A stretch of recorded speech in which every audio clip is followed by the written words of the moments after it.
Near the city of Trier, 2 entire villages were exterminated. In another, only 2 people were spared.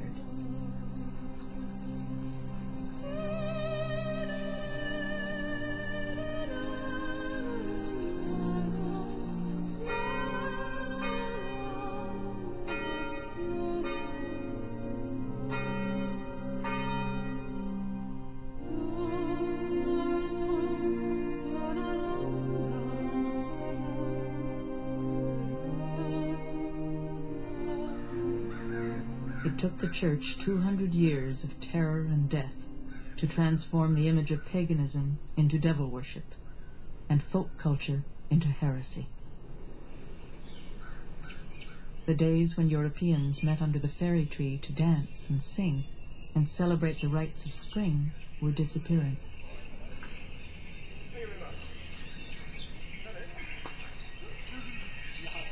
The devil was afoot in the land.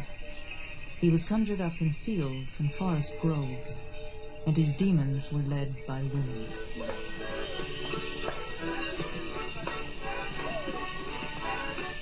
Pagan celebrations that once affirmed the people's connection to the land gradually took the guise of secular carnivals, and the festivities were led by men.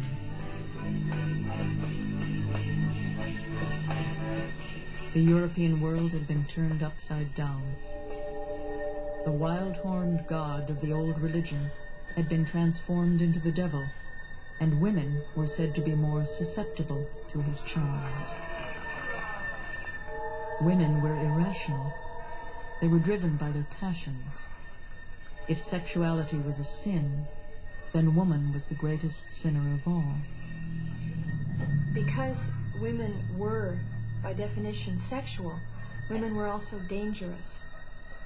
And women could be in league with the devil because, after all of these dangerous and wicked and threatening and ungodly and unchurchly things must have come from the devil. The devil had by then got elevated to God's worthy opponent. There had been changes in church doctrine that made the devil almost the other side of the coin of God.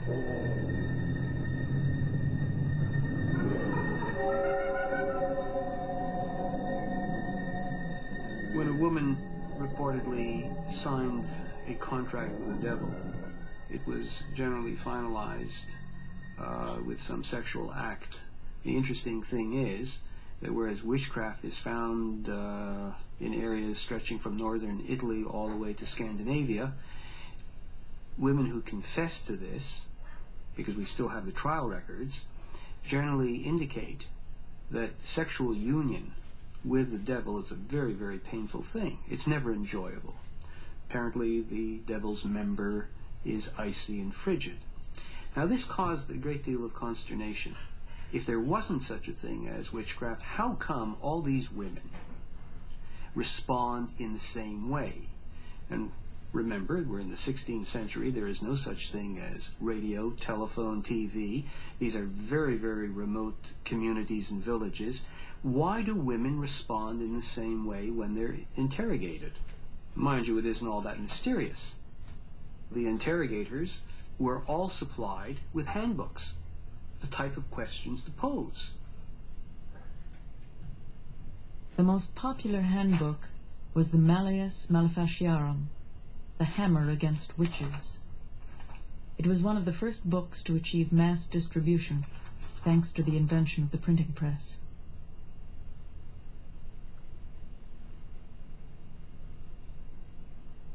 The most nefarious book ever done on how to burn a witch was done by not one but 2 Dominicans, Malleus Maleficiarum, in the late 15th century. And I've studied the book, and it's unbelievable. It's a pure study of repression and projection, therefore.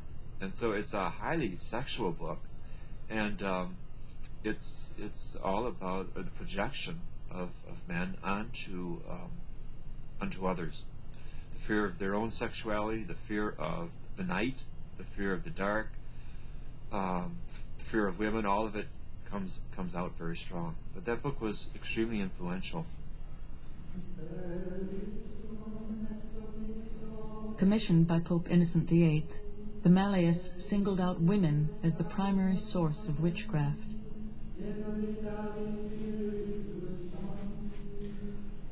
Maybe my lifetime is dedicated to repairing the sins of my fathers, you see.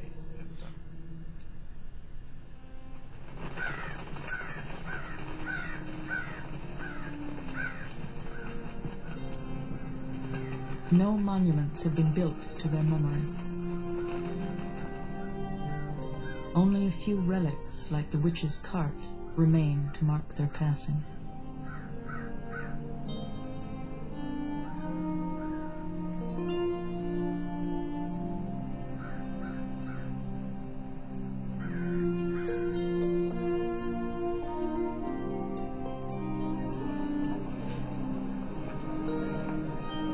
The people of Trier still gather together in the town square.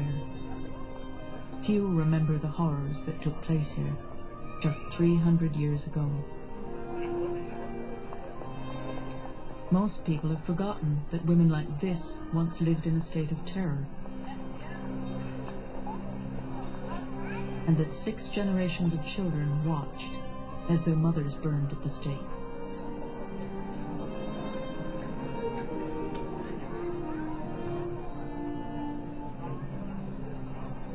History is written by the winners.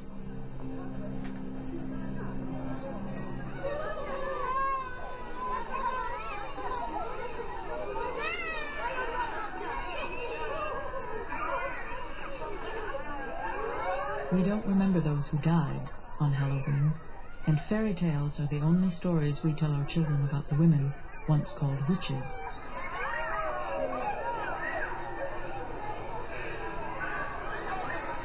I think all day that witches make potions, and then at night they give it to you, and then they take you to wherever they live, and they put you in a cage and they make you your slaves. I think that there are good witches and bad witches. And I think a bad witch would maybe look a bit old and wrinkly. And I think maybe a good witch would be young and all beautiful. I think a witch is something that comes out of the ground at Halloween and it gives everybody magical powers. The effects of the burning times are still with us. Every year on October 31st, groups of women all over North America remember those who died. By performing rituals like this one, many women feel they are finding the strength to fight for what they believe. It's first very difficult to find out what is our own experience, to find our own authority, to find our own voice. And secondly, once we've found it, it's very hard to hang on to it. It's hard to remain true to it. And it's also very scary when we think about what often happens to women when we do find our own voices and we proclaim our own experience and our own truth, and we refuse to tell lies about it and to submit.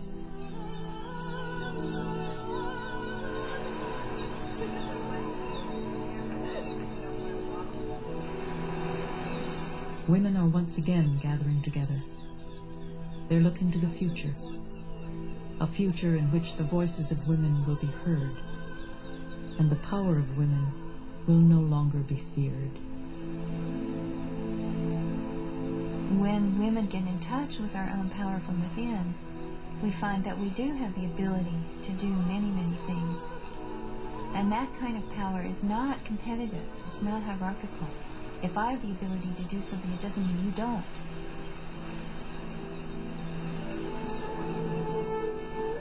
For me, part of my commitment to women's spirituality has also been a very active political commitment. You can't go off and meditate and think you're going to affect things that way. You have to act in this world to bring about the changes that you want. So me and also the groups that I work with here have been very much involved in doing political work around the issues of peace and militarism and ecology. being spiritual doesn't buy you out of doing all the nitty-gritty work that needs to be done. So this film shows how the same mythology that fought for civil rights can be used to promote manifest destiny. That the ideas can have a metaphor, which mythologies are metaphor, can be turned any which way. And when we talked about sex and gender, and I brought up the statistics that there's a rape in the United States every 6 minutes.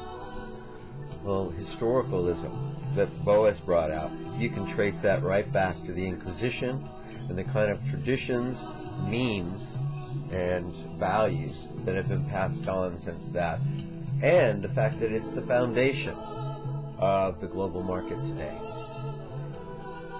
Thank you very much. I hope you enjoyed the presentation.